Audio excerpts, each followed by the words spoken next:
Opisyal na pong binubuksan ang ating IPS Congress 2024. At tayo po'y magsisimula sa isang panalangin na susundan ng ating lupang hinirang na pangungunahan ni Mr. Rinan Dalanay, The Voice Kids Season 2, second runner-up, isang katutubong manobo. Ano man po yung ating kulturang paniniwala, ay tayo po ay mayroong isang Diyos na nasa langit na atin pong pwedeng dulugan anumang oras at panahon. Tayo ay nagtitipon-tipon upang bigyang halaga at itanghal ang isa sa pinakamahalagang aspeto ng ating kultura. Ang mga katutubong istruktura na sumasalamin sa galing, kasaysayan at diwa ng ating komunidad.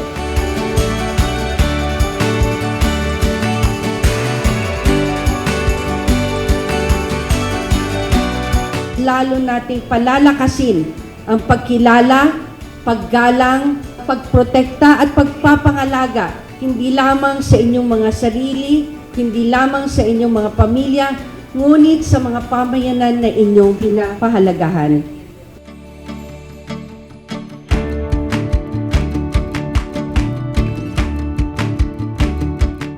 Ano naman po ang katutubong balangkas pampolitika? Ito ay tumutukoy sa mga pamamaraan o balagkas ng pang-organisasyon at pangkulturang pamumuno. Kaya kami po ay nandito, kami po ay handang tumulong.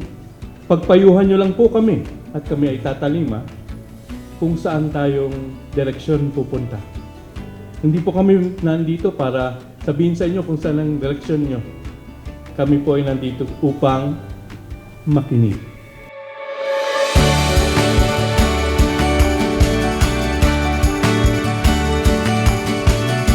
Magandang hapon po.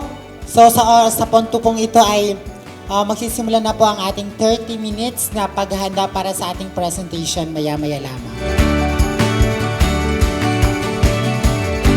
Tinuturuan ng mga kabataan sa paggawa ng katutubong produkto, kagaya ng takupis, banig, basket at iba pa.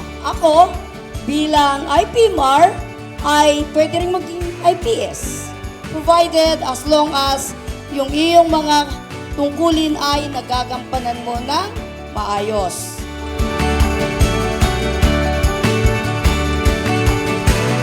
Ang obligasyon lang po natin dito ay makipagkaisa upang sa ganon ay tuluyang maprotektahan ng ating kapaligiran. Ngayon, meron na po tayong employed na mga irayamang yan, forest patrollers po, at yan po ay madadagdagan pa. At ako po'y nakapasalamat sa mga taga-CCI sapagkat kung wala sila, alam ko wala din ako dito. Kaya ako po'y nakapasalamat sa ibinigay ng kagalakan para sa mga iraya sa bayan ng Santidoro, Baco at Puerto Galera.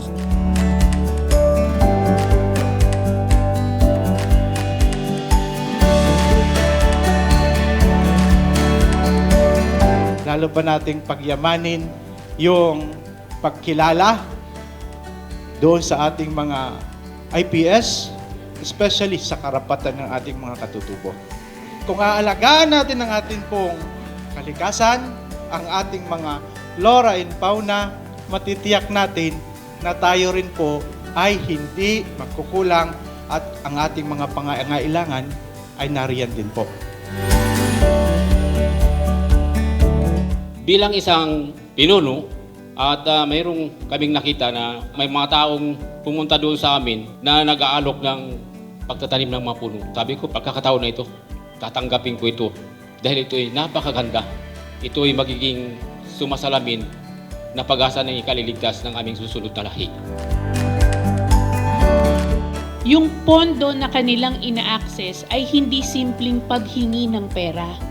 Itong pondo na ito ay para masiguro na yung kanilang mga karapatan at yung mga kaanib ng karapatan na yun, katulad ng pagpapalakas ng kanilang pamamahala, pag-preserve ng kanilang mga culture, pagtatransmit, no?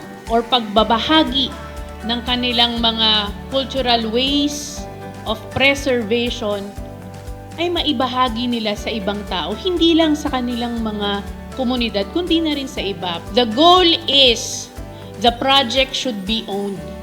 by the indigenous group.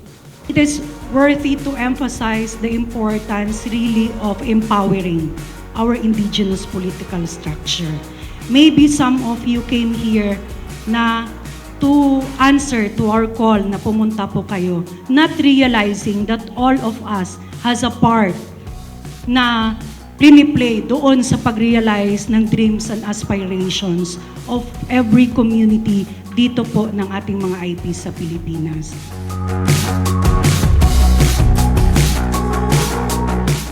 Muli maligayang pagbabalik sa ating ika-4 na araw ng ating Indigenous Political Structure Congress 2024. Muling ipinapaabot po namin ang aming pangako na maging aktibong katuwang sa mga programang nagbibigay kapangyarihan sa mga katutubong komunidad, katulad ng pagbibigay ng oportunidad, pag-aalaga sa mga katuwang or partners, at pag-ingat sa kapakanan para sa mga susunod na henerasyon. Maraming salamat po at patuloy po nating suportahan ang ating mga kapatid na katutubo para sa isang mas makulay, makatao at makatarungang kinabukasan para sa lahat. The way you partner with civil society organizations, those are institutions as well.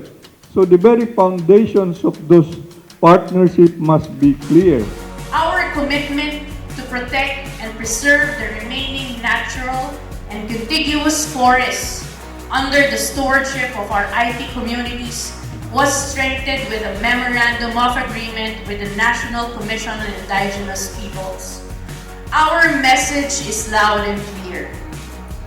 We will not be okay if nature is not okay.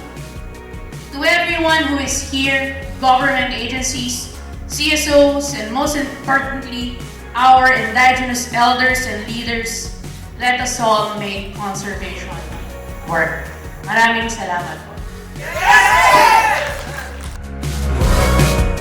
Kayo po ay magsalita, kami ay makikinig.